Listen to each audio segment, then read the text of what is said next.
today. My name is Debbie, and this is a magnificent Monday. This is May 26th, 2025, and it is Memorial Day. So a lot of you are on your day off. It's a federal holiday. I always enjoyed those federal holidays whenever I was working. But you know what? We need to stop and think about Memorial Day. This is a day that we stop and give honor to service members that have passed in combat, um, while serving for us, so we could be free, so we could just not have to worry about um, just worshiping God, walking in freedom in in our daily lives. Um, I just looked a little bit about just some history. It was first observed in 1868. It began after actually the Civil War and became an official federal holiday in 1971. But you know what? Throughout this day, just thank the veterans and the service members that are still active and current in service, and then just take a moment to remember those who did pass away in service, um, just to protect our freedoms. In my devotion today, it says, "This is the day that you have made. I rejoice in this day of life. It will yield precious gifts and beneficial training." Have you asked God for direction today? The first thing when we get up in the mornings, we shouldn't grab our phone. We should grab our Bible. We should pray. I was listening to a teacher this morning as I was getting around, and it was talking about how the first words of your day should be to your heavenly Father. And this is how you get everything aligned in the supernatural. You've talked to Jesus, you've talked to the Holy Spirit's with you, they're directing all the angels. You do that, pray that over your family and friends and your walk, so God can direct your paths. So let's look at our reading today. This is really good. I mean, we're into the big story of David today in 2 Samuel 9 through chapter 11. And David asks right at the beginning, chapter 1 or verse 1, "Is anyone in Saul's family still alive? Anyone to whom I can show kindness for Jonathan's sake?" He summoned a man named Ziba, who had been one of Saul's servants. "Are you Ziba?" the king asked. "Yes, sir, I am." "Is anybody still alive from Saul's family? If so, I want to show God's kindness to them." Now, do you know how to show God's kindness to other people? This is why we read the Bible, so we can follow his rules, his precepts, his regulations, his laws. We read about that in Psalms 119. I want to follow all of his rules. Well, David wanted to show kindness. And so he finds out that his best friend Jonathan, who he made a vow with, they would protect each other. They would look after each other's family, whoever was the surviving friend. And they said, yes, his son, who is crippled, is still alive. This was Mepshib. Well, let me tell you, I've kind of got a little bit of a cold, and so I'm probably not going to say it right. Mephibosheth is still alive. So he wants them to bring him to him. Now, that is a little unnerving to Jonathan's son, because normally when a king has taken over, all of the descendants of the former king are wiped out. They get rid of all of them. And so I'm sure that when Mephibosheth heard that he was being summoned, he probably thought nothing but doom and gloom.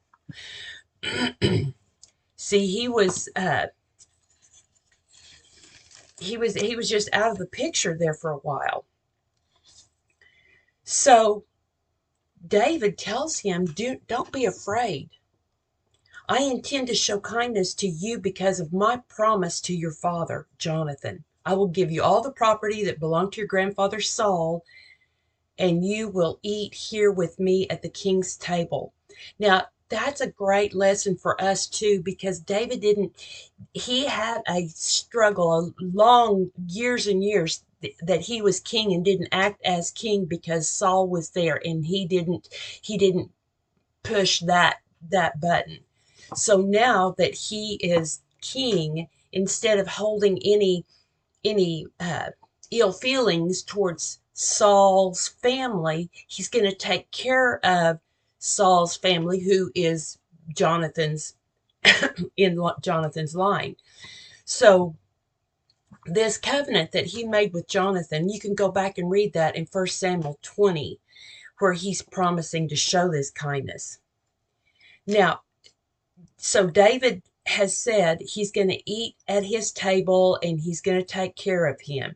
Now, David's showing grace to the son. And so it's a pattern to us showing and serving and ministering to others. We should seek out our enemies and seek to bless them.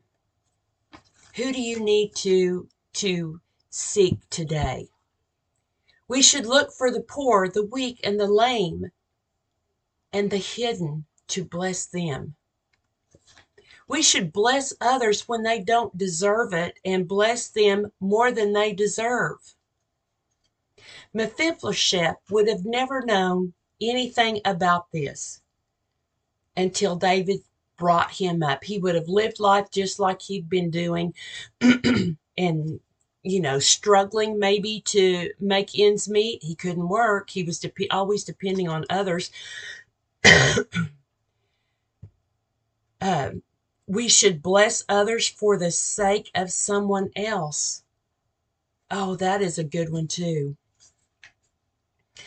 We must show kindness, the kindness of God to others.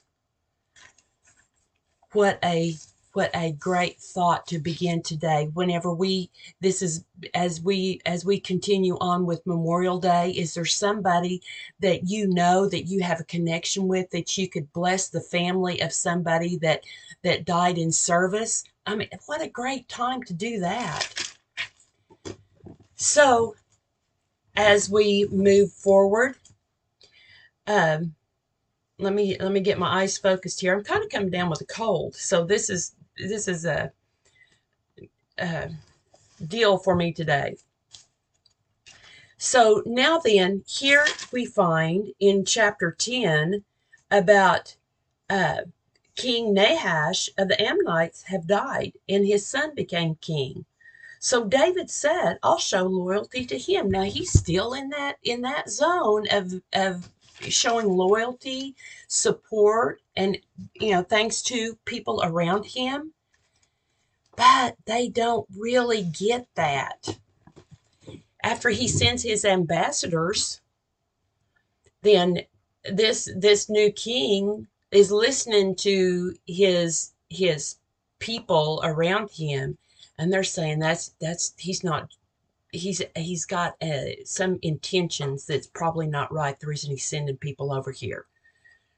So what did they do? They grabbed the messengers and or the ambassadors, and they cut their beards off, shaved half of it off, and cut their robes off at their rear, and sent them back to David in shame. So, oh my goodness, that was a huge slap in the face, if you want to say that. In their culture, the beards represented maturity and everything. They didn't cut them. A clean shaven face was the mark of a slave, and a beard a free man. And so not only that, in cutting off their robes at the length they did there, that was an insult and humiliation by being exposed. So, another war pops up.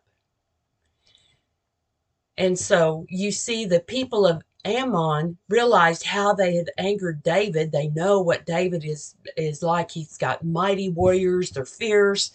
And so they pulled together, 20,000 Armenian foot soldiers, 1,000 from this one place and 12,000 from another. They've got a whole bunch of people to defend them, to go into war. And so then this all happens. The when and Joab is the one that is conducting the man. I've just lost my words. He's directing everybody. Let me put it that way. Joab had no surrender plan. He called the army to courage and faith, and he told them to press on. Be courageous. Let's fight bravely for our people and the cities of our God. And that's in verse 12. May the Lord's will be done. And then his troops attacked, and the Armenians began to run away. David heard what had happened, and he mobilized all of Israel, crossed the Jordan, and the fight continues. And so when at the last of that, when all the kings allied, they saw that they'd been defeated by Israel, and they surrendered. So battle's over. Now, chapter 11. It's springtime, when kings normally go out to war. David sent Joab and the Israelite army out to fight, but David stayed behind. So David should have gone to war to been with his people as he had instructed them to do, but because he stayed and he had this moment on his rooftop that he looked over and he saw a pretty girl taking a bath, who happened to be Bathsheba, the wife of Uriah the Hittite.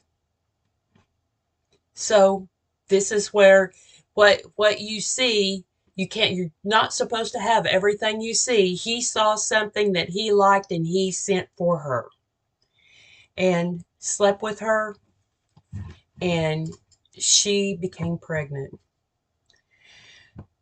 David showed a lot of disregard to the plan of marriage that God had previously, and for sure here. He had taken on many wives to this point, and it was like that corrupt seed that grows. What that one little sin multiplies into another sin, and so it's such a slow fade that what once would have shocked you now is like, well, everybody's doing it. So this part of David's life, his moral character, as we see as we read along in the Word, it changes him. It doesn't go good for him. Now, he's a man after God's heart, and I'm going to share with you a Psalms that he wrote after all of this. But he devises a plan for Uriah to be killed. Uriah the Hittite, who was dedicated to his men, who was just a great warrior, didn't do what David was hoping he would do. He wanted Uriah to go. He brought him back for him to go home and just take pleasure in his wife and his in eating and drinking and just relaxing while all of his friends, all of the people he supervised and commanded was in this battle. But Uriah is a good example of how Christians should conduct themselves as fellow soldiers in a spiritual battle. In Romans 12:15 through 16, it says, "Rejoice with those who rejoice, and weep with those who weep. Be of the same mind towards one another." And that was what Uriah did. That's not what David did. So Uriah is killed in the battle. Now, Uriah's name means flame of the Lord, or the Lord is light. So, let's see. At the archers on the wall shot arrows at us. Some of the king's men were killed, including Uriah. And that is in verse 24. So, now then, fast forward again. It says in verse 26, when Uriah's wife heard that her husband was dead, she mourned for him. But see, the writer of this story doesn't say when Bathsheba, he continues calling her Uriah's wife, and that's just to a big reminder that who she was. David was in a terrible place. She did leave then and go live with him and gave birth to a son. But it says in that last verse, but the Lord was displeased in what David had done. So David was in that terrible place where he had too much sin in him to be happy in God. Excuse me. But he had too much of God in him to be happy in sin. Because David was a man after God's heart, he drew David to repentance and restoration. So if you look at Psalms 51, and I pulled out my other Bible, Passion Translation, to just read a piece of that, but the whole thing is pardon and purity. And in verses 1 through 2, it says, God, give me mercy from your foundation of forgiveness. I know your abundant love is enough to wash away my guilt, because your great compassion is so great. Take away the shameful guilt of sin. So, see, David was repentant. This whole thing, whenever you read this, it's really touching. And it just lets us know that no matter what we've done in our life, we can still ask for forgiveness. David said in 7, purify my conscience, make this leper clean again, and wash me with your love until I am pure in heart. Now, I thought that was a great translation in this, because lepers had to wear a bell around their garment, and they couldn't get close to anybody because of the nature of this disease. And that's how somebody in deep sin feels. They think that everybody sees them like a leper. Like if somebody looks at you funny, do you think, oh, they know what I've done, they know where I've been, they know something about me? And so he's calling himself a leper, and I thought that was great. And then it says in verse 10, Psalms 51:10, keep creating in me a clean heart. Fill me with pure thoughts and holy desires, ready to please you. May you never reject me. And so there's always hope. When you feel like there's no hope, go back and read Psalms 51, after knowing the story of David, to know that God still is there for you. So let's move on to John 15. This is one of my favorites, and I've got my other ESV Bible. So far we've done the New Living Translation, the Passion Translation, and now ESV. And I do the ESV because I've got this great big Bible that I can write notes with all over it. If you see that, I like doing that. So John, in writing this is talking about I am the true vine. And he talks about the Father 10 times in this chapter. I am the true vine, and my Father is the vine dresser. That's verse 1. So I am, that is who he is. But this is in present tense. And when it says true vine, means it's dependable. And it also says true vine, so that means that there can also be a false vine. I am. And this is the last of the 7 I am statements of Christ recorded in the Gospel of John. Excuse me. So, every branch in me that does not bear fruit, none, no fruit whatsoever. Yes, I see Cassie's comment. Is that a spiral Bible? Yes. Yes, I ordered it online, Cassie. I can send you information on it. Okay, I got distracted. Every branch in me that does not bear fruit, he takes away. And every branch that does not bear fruit, he prunes, or that does bear fruit, he prunes, that it may bear more fruit. Okay, so in my notes on this, because I have so much room to write, I see there's a degree in this. So any branch that bears no fruit, so there's none, he takes away. It bears minimal fruit. It does bear fruit, but it can be better. He prunes that. Do you prune in your garden or in your rose bushes? That it may bear more fruit. And then whenever you jump down to verse 5, it says, I am the vine, you are the branches, whoever abides in me and I in him, he it is that bears much fruit.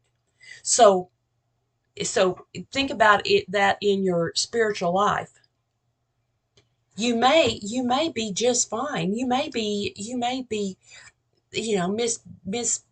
Miss Christian or Mr. Christian walking all around doing stuff. But what if some of these branches aren't actually bearing fruit? Yet maybe some, but it's not the direction God is wanting you to go. So he prunes that back. Oh, that hurt because I really felt like I was getting somewhere when I was going this direction. That's not the direction God's wanting you to go. So it's pruned, and he's taking you a different way. Already you are clean because of the word I have spoken to you. And then he says, abide in me and I in you. Now, abide.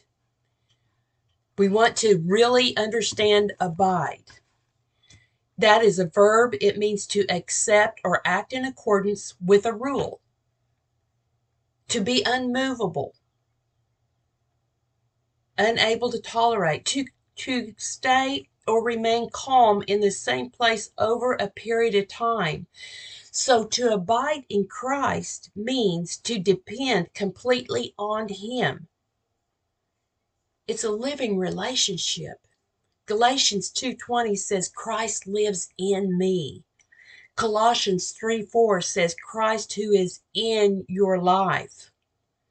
So I want him to abide in me as I go through things that's just really kind of stinky, and it's just wearing me out.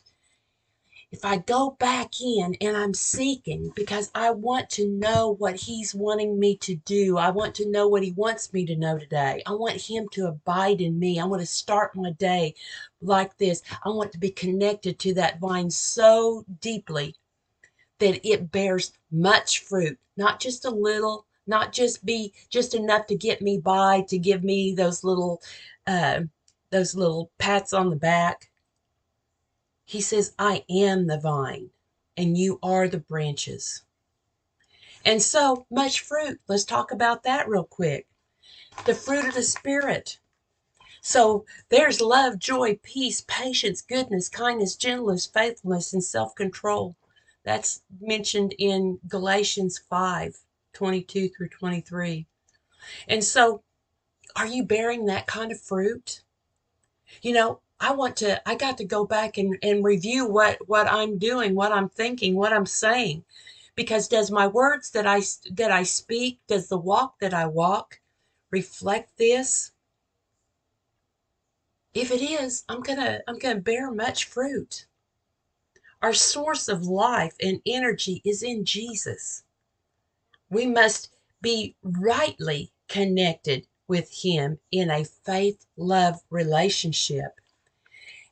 Then he speaks in verse 6, if anyone does not abide in me, he is thrown away like a branch and withers, and the branches are gathered and thrown into the fire and burned.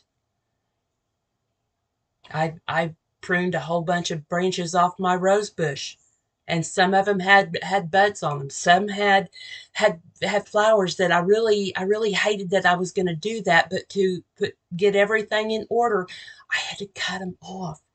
And you know what? They just like this. They're going to be burned.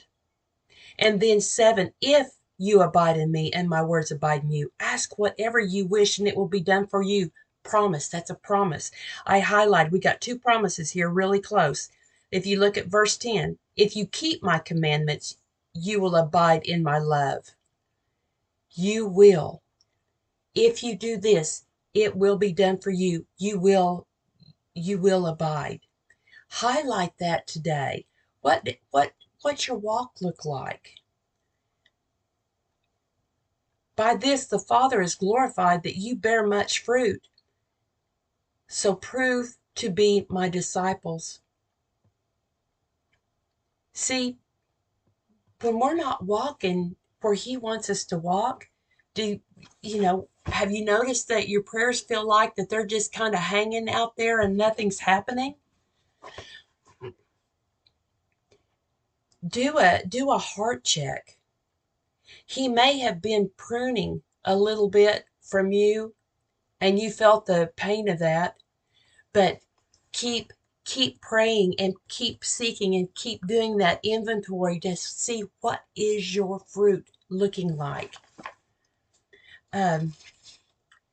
Verse 13, greater love has no one than this, that someone lay his life for his friends. If you are friends, you are my friends if you do what I command. If you do. Jesus desires our doing to be a product of loving him, his Father.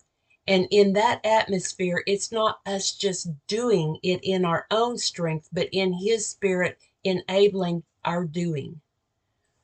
This is not doing with a flesh-driven spirit of legalism. So, do you have to do something? We hear that a lot. Well, technically, I would say yes, because he wants us to do his work. We have a choice. I have my little grandson with me this week, and I told him yesterday, you got 2 choices every day. You can be naughty, you can be nice. So whenever you're naughty, the day doesn't go well. But if you're nice, it'll be fun.